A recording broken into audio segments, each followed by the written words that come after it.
Halo Rebahaners, dimanapun kalian berada, bagaimana kabarnya? Kembali lagi bersama saya, John. Gimana? Masih suka molor lebih dari 6 jam? Sebuah film adrenalin yang akan memancing hormon-hormon kebrutalan dalam diri Anda adalah berjudul Counter Strike tahun 2025. Akan menceritakan tentang 5 anggota pasukan khusus yang berani melawan kartel Meksiko. Dikira sama seperti aparat lain yang bisa disogok, tentara pasukan ini sangat-sangat anti dengan yang namanya begituan, sehingga langsung saja pasang handsfree, simetriskan pusat serbahan, kencangkan celana dalam, selamat menonton dan cekicrot.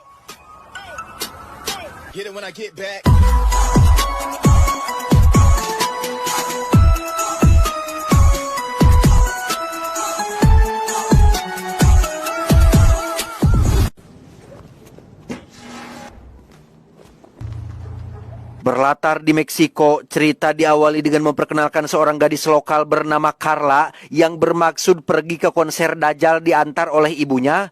Karena terlalu banyak makan seblak dengan taburan Aida yang habis sampai 10 bungkus, Carla pun minta berhenti sebentar tepat di wilayah pesawahan dan secara tak sengaja menemukan kuburan massal yang sudah dikerubungi oleh banyak lalat. Hey, what happened? What's wrong? Dan kisah akan berfokus pada seorang pria bernama Armando yang sedang ngopi di warung dekat kantor polisi. Di mana saat Armando akan pergi, ia secara kebetulan melihat Carla dan si tante baru saja selesai melapor, tapi malah didatangi oleh sekelompok preman yang ingin menculik mereka berdua. Melihat hal itu, Armando langsung bereaksi untuk menyelamatkan keduanya, tapi malah dicegah oleh seorang teman yang memberitahu untuk jangan ikut campur dalam urusan orang lain.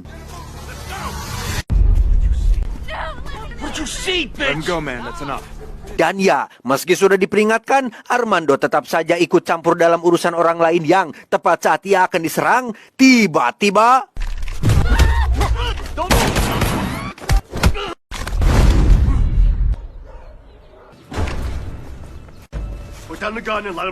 ya, polisi baru muncul ketika Armando mengarahkan pistol ke kepala si kumis.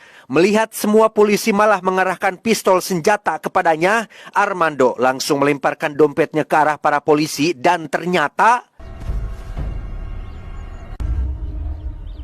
Captain. Ya, Armando ternyata adalah seorang tentara, bukan hanya tentara biasa, melainkan seorang kapten pasukan khusus yang namanya cukup terkenal di kalangan aparat, sehingga...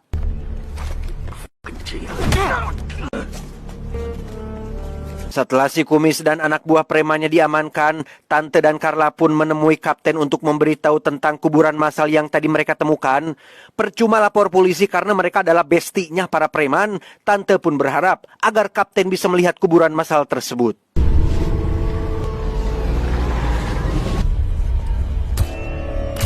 Ternyata kuburan massal itu adalah berisi 10 tentara yang tewas dalam operasi penggerbekan narkoba dan kemungkinan besar telah dibunuh oleh kelompok kartel paling berbahaya di kota tersebut.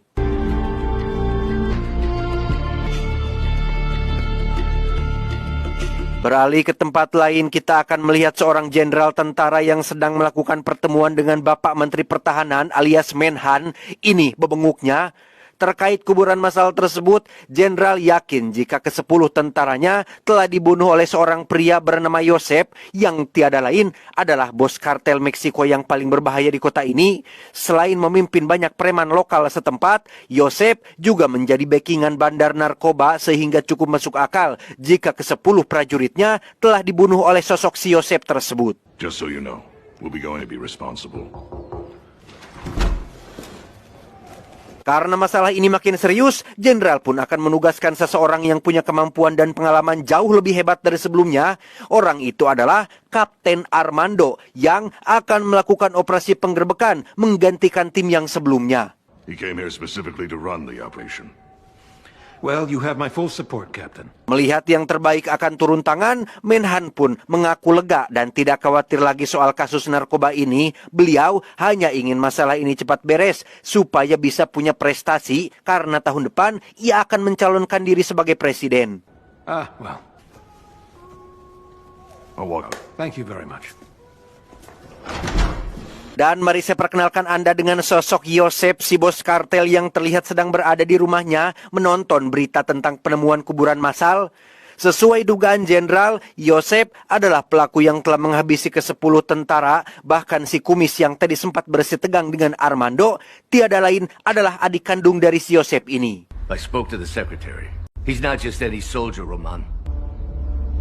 Mendengar nama Kapten Armando sudah tiba di kota mereka, Yosef pun meminta si kumis untuk berhati-hati dan jangan berlagak sok jago. Karena tidak seperti aparat yang mereka kenal, Kapten Armando adalah sosok PNS yang bukan sembarangan. Bahkan ada selentingan kabar yang mengatakan jika Kapten Armando punya metode brutal dalam menyiksa para penjahat, yaitu dengan cara menghapus akun IG dan TikTok mereka secara permanen. I've already set up a meeting with that goddamn secretary.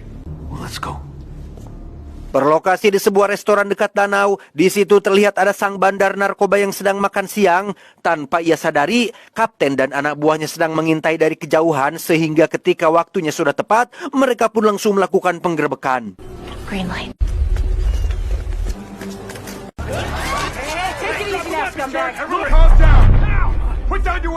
Tanpa ada perlawanan, si bandar dan anak buah pun langsung diamankan. Di mana saat mereka akan keluar, tiba-tiba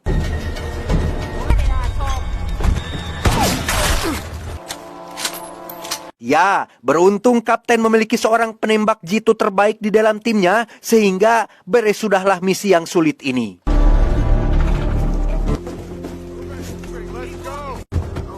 Sebagai hadiah atas kesuksesan misi mereka, kapten dan 4 anak buahnya pun mendapat cuti selama 3 hari dari sang jenderal. Namun, masalah ini belum benar-benar selesai, karena masih ada raja terakhir, yaitu Yosef, si bos kartel, yang masih belum ada cukup bukti untuk dilakukan penangkapan. I'll let you know as soon as I get a response from him. I'll pass it along, Colonel. Beralih ke lokasi perbukitan, kita akan melihat sosok Bapak Menteri Pertahanan yang sedang melakukan pertemuan dengan seseorang, yaitu si Yosef. Ternyata, seperti yang sudah bisa Anda tebak, Yosef dan Bapak Menhan adalah teman. Bandar narkoba yang baru ditangkap merupakan pemasok uang terbesar yang Menhan miliki, sehingga untuk menjaga penghasilan dan aliran uang mereka tetap aman, Bapak Menhan pun menyuruh Yosef untuk habisi Kapten Armando dan anak buahnya sebelum semua bisnis haram mereka dibabat habis.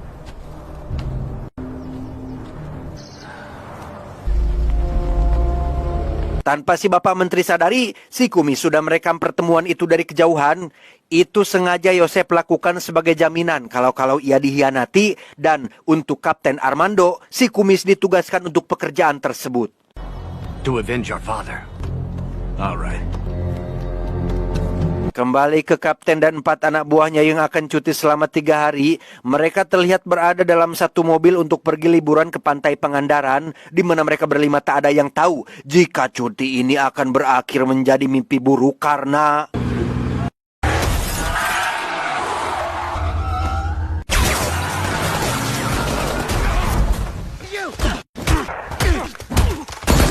ya, meski tanpa persiapan, kapten dan tim masih cukup tangguh untuk mengalahkan para penjahat. Mereka dengan cepat mengambil alih seluruh persenjataan dan tiba-tiba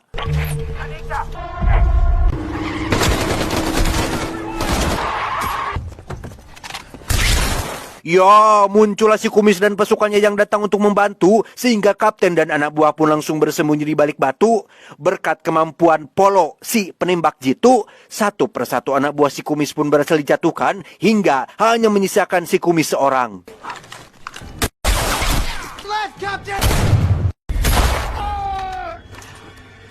Si kumis pun sekarat akibat terkena tembakan, namun masih sempat melubangi ban mobil supaya kapten dan anak buahnya tidak bisa pergi kemana-mana. Kapten memanfaatkan hal itu untuk mencari tahu siapa pengkhianat yang sudah memberitahukan identitas mereka, tapi si kumis keburu mati sebelum selesai diinterogasi. Who sold us out? Alhasil, situasi kini menjadi cukup sulit. Selain ada orang dalam yang berkhianat, mereka juga tidak bisa kembali ke pangkalan akibat mobil yang bannya bocor, sehingga satu-satunya cara untuk menghindari musuh yang akan datang adalah dengan masuk ke dalam hutan. Move out! Tak lama setelah Kapten pergi, Yosef dan pasukan pun datang untuk melihat perkembangan. Alih-alih melihat jasad Kapten Armando, justru ia malah menemukan jasad adiknya yang sudah tewas. Sadar jika lawannya kali ini bukan orang sembarangan, Yosef sudah menyewa jasa tentara bayaran yang dipimpin oleh Yuli untuk memburu si Kapten dan anak buahnya. MS-13. That's where the fucker is going. Move out! Tidak benar-benar pergi jauh, Kapten dan pasukan khususnya pun terlihat bersembunyi di atas bukit menunggu kedatangan musuh yang akan datang. Masih mengandalkan Polo, si penembak jitu terbaik, ia terlihat menggosok jaketnya ke tanah agar tidak terlalu mencolok. Dan ketika waktunya sudah tiba, ia pun langsung melakukan bidikannya dan...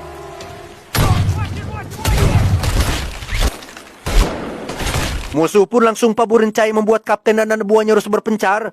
3 anggota bersembunyi di dalam gua untuk mengamankan 1 orang yang terluka, sementara Kapten dan Polo akan berjaga di luar untuk mengamankan perimeter. Di luar pengawasan, 3 musuh berhasil masuk ke dalam gua sehingga membuat Polo menjadi kehilangan konsentrasi dan...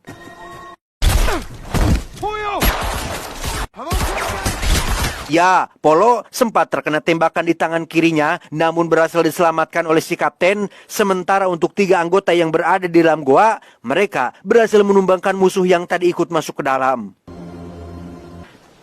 Toro standing! Yuli sendiri langsung kabur setelah menyadari anak buahnya sudah tewas. Sementara untuk si Kapten, ia curiga jika ponsel mereka berlima sudah disadap. Sehingga untuk mencegah pelacakan, Kapten langsung mengumpulkan semua ponsel untuk dibuang. Soldiers, your phone. Tak lama, Yuli akhirnya bertemu dengan Yosef yang menyusul dari belakang.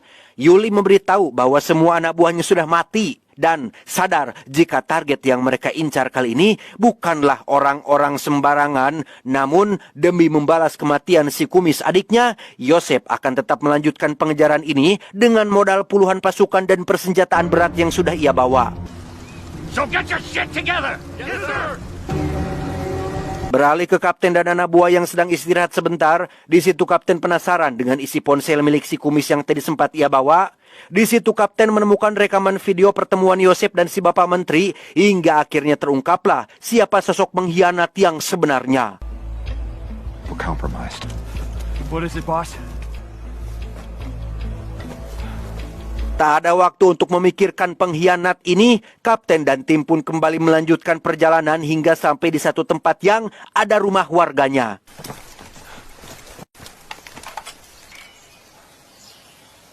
Bukan rumah warga biasa, itu ternyata adalah rumah milik preman anak buahnya si Yosef. Karena butuh perbekalan dan amunisi yang lebih banyak, mereka terpaksa harus merebut rumah itu dari para preman sehingga...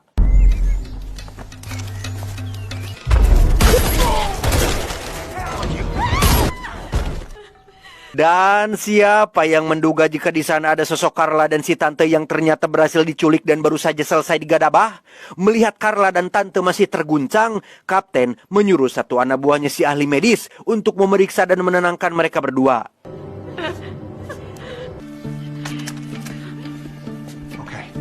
Selain menyelamatkan 2 warga sipil, Kapten dan tim pun menemukan stok persenjataan yang cukup banyak. Sambil menunggu si ahli medis memeriksa kondisi tante dan Carla, Kapten dan yang lain akan menyiapkan perbekalan dan tetek bengek lainnya.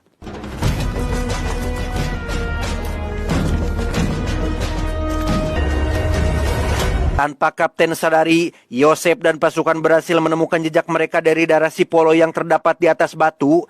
Itu menjadi petunjuk penting untuk Yosef tahu kemana arah pengejaran mereka. Sehingga tepat saat hari sudah gelap, Yosef dan pasukan terlihat sudah berada semakin dekat dengan posisi Kapten dan kawan-kawannya.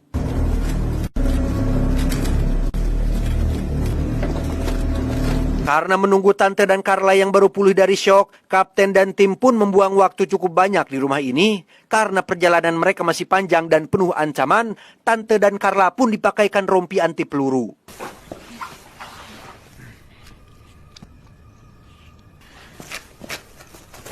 Ketika semuanya sudah siap, Kapten menyuruh tim untuk langsung berangkat dan tepat saat mereka baru saja keluar dari rumah, tiba-tiba...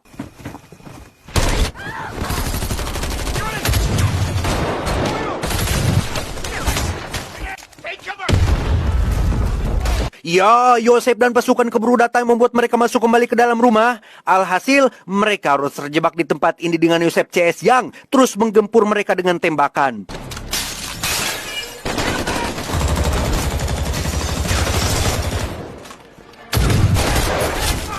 Satu-satunya orang yang paling diandalkan lagi-lagi tentu saja adalah Polo, si penembak jitu. Namun ia malah terkena tembakan di bagian kaki sehingga...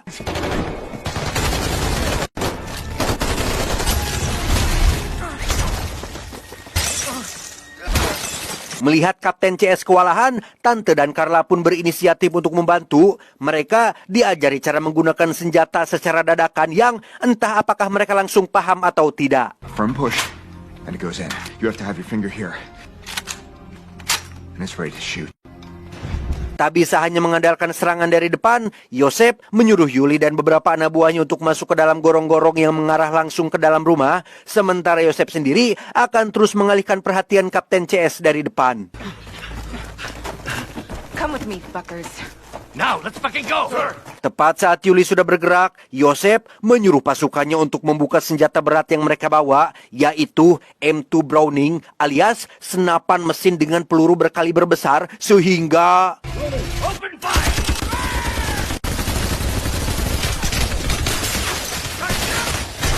Terpojok, itulah posisi kapten saat ini. Tak ada yang bisa mereka lakukan kecuali menunggu sampai tembakan berhenti. Dan saat momen itu sudah tiba, mereka semua pun langsung melakukan serangan balik.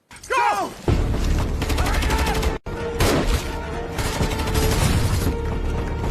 Saat musuh sedang mengisi peluru itulah, kapten dan satu anak buah bernama Samsul pun keluar untuk melemparkan granat dan...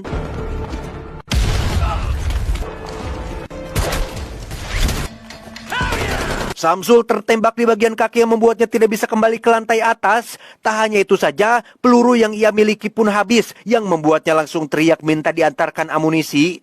Melihat yang lain sedang sibuk menembaki musuh, Carla yang tidak ingin hanya ngejedok dan jadi beban saja pun memberanikan diri turun ke bawah mengantarkan amunisi. Dan tepat saat itu terjadi, tiba-tiba...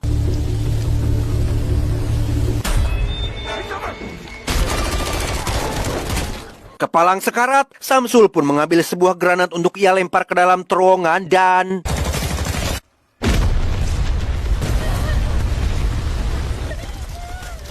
Samsul pun tewas mengorbankan dirinya tepat saat semua pasukan musuh sudah habis. Tersisa Yosef yang masih hidup, kapten dan kawan-kawan pun langsung keluar untuk mendekatinya, tetapi...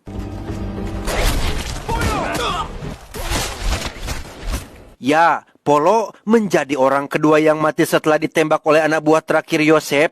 Melihat penembak jitu terbaiknya sudah tewas, kapten pun tampak sangat terpukul namun tidak bisa berbuat apa-apa. Apalagi ketika Yosef menyerahkan diri dengan menjatuhkan senjatanya, kapten sangat ingin sekali menembak babatok hulunya tapi tidak bisa melakukannya. Go ahead. No, we have honor. Kepalang rungsing, kapten menantang Yosef untuk melakukan duel tanpa campur tangan orang lain dan...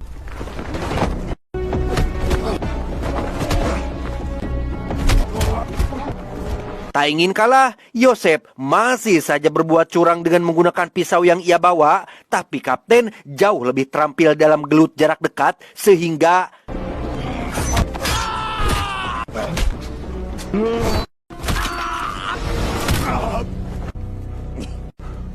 Ketika Yosef sudah kalah, kapten rasanya ingin sekali menghabisinya dengan cara yang brutal dan memuaskan, tetapi ia masih punya etika dalam sebuah pertarungan dan memilih untuk akan menyerahkannya ke pihak berwajib.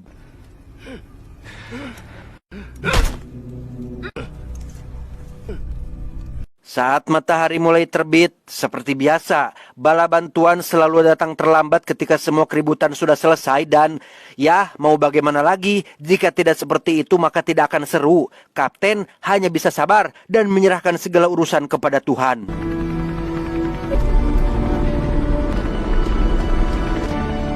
Untuk si Bapak Menhan yang berkhianat, tidak diceritakan bagaimana nasibnya, tapi dari barang bukti berupa rekaman video yang kapten temukan, itu sepertinya sudah cukup untuk menggagalkan rencana pencalonannya di pemilu tahun depan, karena jika si menteri ini sampai sukses jadi presiden, wah, nggak bahaya tah?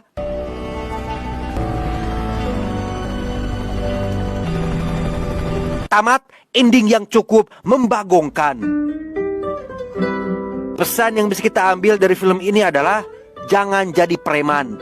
Itu, saya John mewakili jajaran direksi yang bertugas mengucapkan terima kasih dan sampai jumpa di video selanjutnya. Adios, Karang Gigi Power Ranger.